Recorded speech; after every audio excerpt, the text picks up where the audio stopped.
सोचते हैं कि हमारे जीवन का ये फेज सबसे अच्छा रहा।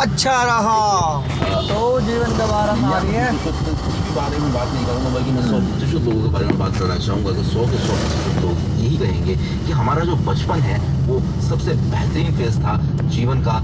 अब इनको नो बताओ बचपन है भाई साहब, बचपन की पता है कोई को भी, जवानी की बताओ, जवानी के बारे में बात करो कि एक बार जो समय जा चुका वो कभी वापस नहीं आता है। तो बचपन के बारे में हम इसी चीज से समझ सकते हैं दोस्तों कि बचपन कितना ज्यादा इंपॉर्टेंट एक व्यक्ति के जीवन के अंदर होता है। हर व्यक्ति अपने बचपन में बनना चाहता है कि जल्दी से जल्दी मैं बड़ा हो जाऊं, लेकिन जब वो बड़ा हो जाता है तो उसको पता चलता है कि बचपन की क्या अहमियत होती है।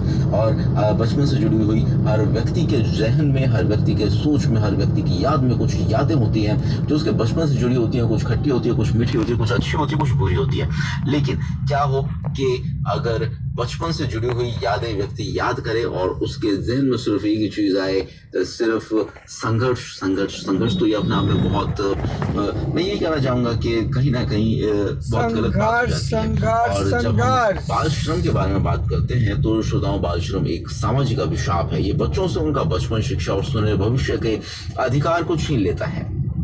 हर साल 12 जून को दुनिया भर में अंतर्राष्ट्रीय बाल श्रम निषेध दिवस मनाया जाता है। इस दिवस को मनाने का जो मुख्य उद्देश्य है बाल श्रम की वैश्विक स्थिति पर ध्यान केंद्रित करना और इसके पूर्ण उन्मूलन के लिए आवश्यक प्रयासों को गति देना है।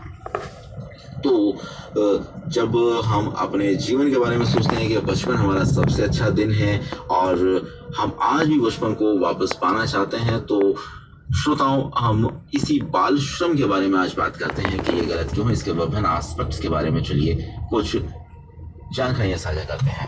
देखिए, अगर इसके ऐतिहासिक पृष्ठभूमि और शुरुआत के बारे में हम बात करें तो इस दिवस की जो शुरुआत है वो अंतर्राष्ट्रीय श्रम संगठन यानी कि इंटरनेशनल लेबर ऑर्गेनाइजेशन के द्वारा वर्ष 2002 में की गई थी। इसका मुख्य लक्ष्य बाल श्रम के खिलाफ एक वैश्विक आंदोलन को खड़ा करना था। आईएलओ की कन्वेंशन संख्या 138 और कन्वेंशन संख्या 182 इसके कानूनी आधार हैं। वैश्विक संकल्प के बारे में जब हम बात करते हैं तो संयुक्त राष्ट्र के सतत विकास लक्ष्यों के तहत लक्ष्य 8-7 में वर्ष 2025 तक बाल श्रम के सभी रूपों को समाप्त करने का संकल्प लिया गया। वर्तमान वैश्विक परिदृश्य में बाल श्रम की स्थिति अत्यंत ही चिंताजनक है साथियों। यूनिसेफ और आईएलओ की हालिया रिपोर्टों के अनुसार दुनिया भर में लगभग 16 करोड़ बच्चे बाल श्रम के जाल में फंसे हुए हैं। इनमें से लगभग आधे बच्चे ऐसे खतरनाक कामों में लगे हुए हैं जिससे उनके स्वास्थ्य और जीवन को सीधा और गहरा खतरा है। अगर भारत की स्थिति की बात करें तो भारत में भी स्थिति कोई बहुत ज्यादा अच्छी नहीं है, बल्कि कहीं ना कहीं स्थिति डामाडोल ही है। भारत में जनगणना के और उसके विभिन्न सर्वेक्षणों के अनुसार लाखों बच्चे अभी भी विभिन्न उद्योगों में कार्यरत हैं। हालांकि सरकारी प्रयासों और कड़े कानूनों के कारण इस संख्या में गिरावट तो आई है, लेकिन कृषि, कालीन उद्योग, पटाखा फैक्ट्रियां, ईंट भट्टे और घरेलू काम में अब भी बाल श्रम बड़े पैमाने पर मौजूद है। बाल श्रम के अगर प्रमुख कारणों के बारे में जब हम बात करते हैं तो इसमें कोई स्वतंत्र समस्या नहीं है, बल्कि कई सामाजिक आर्थिक विसंगतियों का परिणाम है। अब वो क्या कारण होते हैं उसके बारे में भी बात करेंगे, लेकिन आइए पहले सुन लेते हैं ये गीत।